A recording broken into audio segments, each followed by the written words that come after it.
A delicious apple pie. An apple pie is a simple but very tasty meal. It is very easy to make. It's made of two parts, a crust and a filling. An apple pie can be single-crusted, with only one piece of crust on top or bottom, or double-crusted, with crust on top and on bottom. The top of an apple pie can be solid, or the stripes of crust can form a lattice top. If you have a pie with a lattice top, you can see the filling even before you cut the pie. The filling is made with apples. Some people prefer finely chopped apples. Some add large slices instead. With large slices, you will get a hearty pie, while the fine chop will make your pie very delicate. An apple pie is a signature dish of many nations. The first written recipe is found in the 14th century book, The Form of Curry, the method of cooking in Middle English. That recipe also called for some pears, raisins and saffron. An apple pie is also a signature American dish. Some people even call it an unofficial symbol of the United States. The most basic, but still tasty apple pie needs 2 or 3 cups of flour, 2 eggs, 1 beaten, 8 egg, a stick of butter, some salt, and a cup of water for a crust. For a filling, you can take 1 kilogram of apples, a cup of sugar, 2 tablespoons of flour. Make a simple pastry dough and let it rest in your fridge. Combine everything you need for a filling and refrigerate it as well. Place your dough into a pie dish, add filling and the top layer of crust. Make sure to pinch your crust so it's sealed all around the pie. Brush your pie with the beaten egg and bake in a preheated oven at 200 degrees Celsius for about an hour, until the crust is golden brown. The pie can be served with an ice cream or a cheese topping. Bon appétit! So many types of football. Do you like playing or watching football? For sure, you probably do. But the game that you think about right now will depend on a country that you are from. The word football can mean as many as 3 different games, and many more if you add some regional sports. At its base, football is a team sport that involves passing a ball to score a goal. Up to the 19th century, the rules of football were not rigid.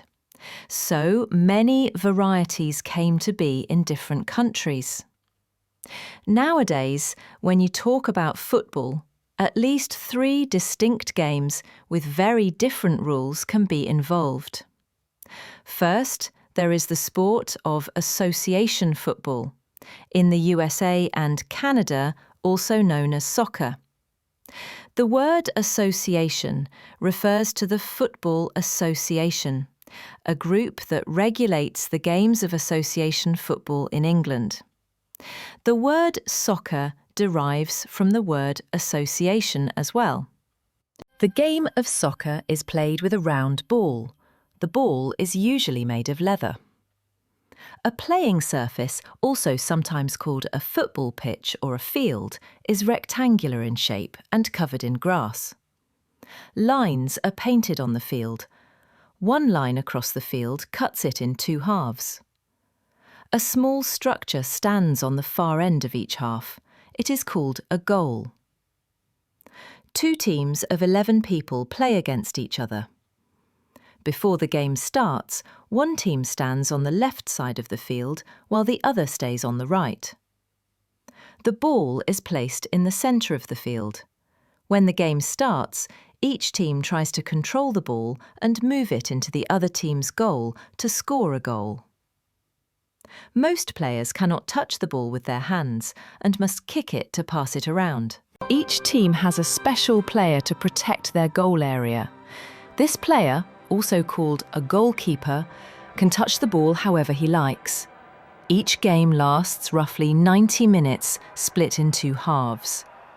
After the game ends, the scores are compared. The team that scored most wins. Second, there is what you call gridiron football. This type of football is very popular in North America.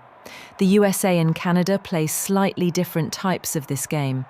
Canadians use 12-player teams, while Americans use 11-player teams. The name gridiron comes from the looks of the playing field. Lines on the field look almost like a regular gridiron, a grate for meat grilling. The game is played with an oval lever ball. The field is split in two halves. Two small zones on the opposite ends of the field are marked as end zones. They are similar to goal zones in soccer. A goal is also located above the end zone. A team usually is a group of 11 or 12 people. It can also be some other number, depending on local rules. Before the game starts, each team stands on their half of the field. One team kicks the ball into the other team's half. Other team tries to catch it. If they catch it, they can try to kick it back. If the ball touches the ground, the catching team must get it, try to bring it to the end zone of the kicking team, and kick it to the goal above it to get a score. The players hold and pass the ball with their hands and can run a short distance with it. They can also try to kick the ball into the opponent's end zone. The ball must be on the move at all times. If any team that has the ball fails to move it 10 yards forward in 3 or 4 passes, different in the USA and Canada, they must give it to another team. The players of the opposing team are allowed to grab and hold the ball carrier to stop him. The team that makes the ball cross the opposing team's goal usually gets a point. The game lasts for 30 minutes, split in 2 halves. After the game ends, the team that has more points wins. Third, there is rugby. It is related to gridiron football. Sometimes people can mix up those two sports. The rules are similar, but there are some key differences. For example, the ball actually needs to touch the ground inside the end zone before a goal attempt can be made to award the score. The ball is kicked more often in rugby. The name rugby comes from the rugby school in Warwickshire, where this game was popularised in 1845. Finally, there are many more types of football out there. Beach soccer is very similar to regular association football, but the playing field is covered in sand. Both the field and the goal are also much smaller. There are 4 goal posts instead of a regular goal in Australian football. Scoring between each pair awards different amounts of points. Association football is the world's most popular sport by the number of players worldwide. Other types of football are very fun as well. It is easy to find some football community to your own liking. Even if you don't play it yourself, the fan communities can always help you to be up to date with current football events.